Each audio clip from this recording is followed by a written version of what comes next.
Hey guys, what's the worst thing about being a truck driver?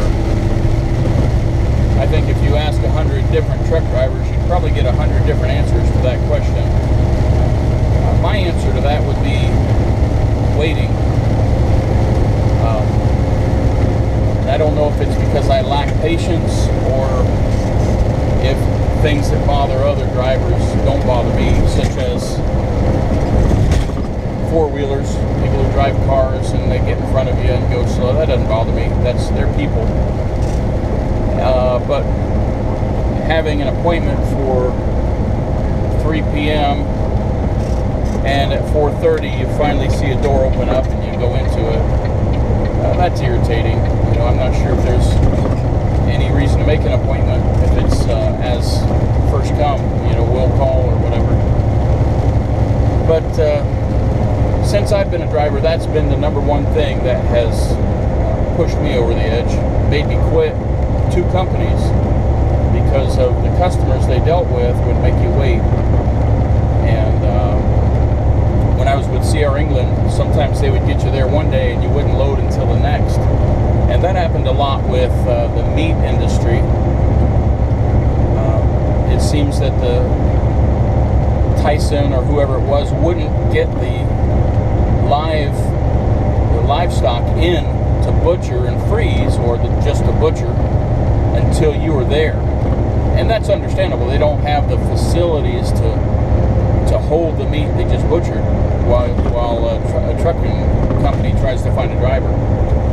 And there is a little bit of a gap of, you know, I'm not sure what you'd call it, a rarity of drivers.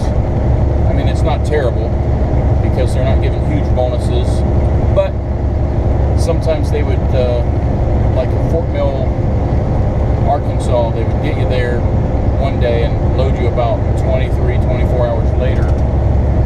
But they wouldn't, they had an arrangement with CR England, they wouldn't pay any detention time.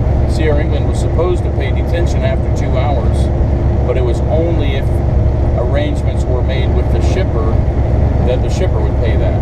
And so ultimately that's what led me to leave CR England. And they had Americold and a lot of other companies that they picked up for that treated you that way. So I went to another company, and the other company also had quite a few delays, and it was generally in the fresh produce. And when I say fresh, I mean you'd be sitting there waiting for them to pick it. Potatoes, watermelons, a lot of other things like that. And you know, they might pay detention. I think they only paid $10 an hour detention. And if you had to do that with every load, you just weren't making enough money. You know, that would cost you money if you could have been driving.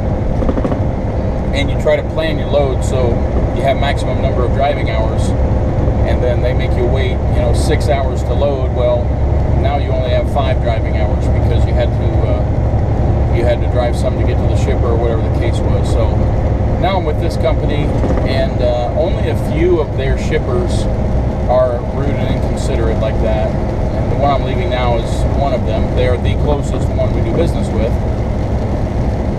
And the funny thing is, the guy that was pulling the product out for me to take asked me where I was from, and I told him. He said, "Oh, that's close. This must be your favorite stop." And I had to laugh. I said, "Well, you know, we like the stops where we don't have to wait for a door." And then here's the other thing they did is I have a 53-foot trailer, the biggest you can have legally and without an oversized load permit. And it'll hold 14 of their large carts full of pans. Now they bring out 17 carts. And I have a hard time believing that they weren't aware that that's all would fit. I think they know that if they have them, they'll bring them out, and the driver will stand there and transfer 3,000 to 4,000 pounds worth of pans from, you know, the 3 carts that won't fit onto the other 14 carts that are in. And so that's what I got to do. Smash my finger up pretty good got a good workout, which I'm glad for. Now that, that's not one of the things that bothers me. It's just waiting for a door. And then some places you get in the door, but there are no pans. There's no product that you're there to pick up. That irritates me. But this company I drive for now kind of makes up for it because they give you an hourly paycheck. They give you a salary. That's your base wages. And then on top of that, you get mileage and you get a stop. Or if it's a short trip like this, you get a local, which is a flat fee of X number of dollars over and above your hourly wage. And, today is a short run, so I'm only going to be here. I should have been here about 5 hours working and then off, which is good, obviously. With the delays, I'm probably going to be 8 hours. But it still doesn't, it's still not terrible. I still get my hourly. I still got my what they call local. So it all works out. And then tomorrow, I'm off until the middle of the night when I bring this back. So I get more than 24 hours. I get about probably 28 hours off before I have to leave and bring these back. So it's a good job. So as soon as I get over being sore about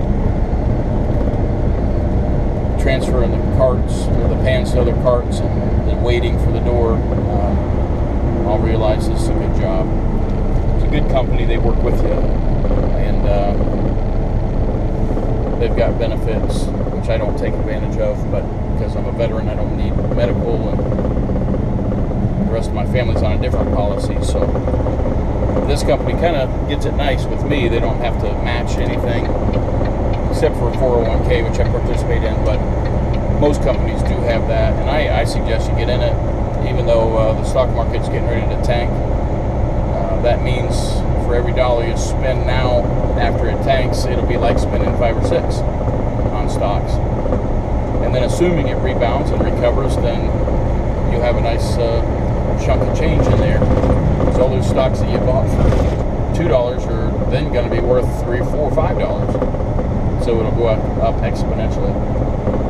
All right, well, I hope you enjoyed riding in the rain, heading into Worcester, and catch you on the flip side.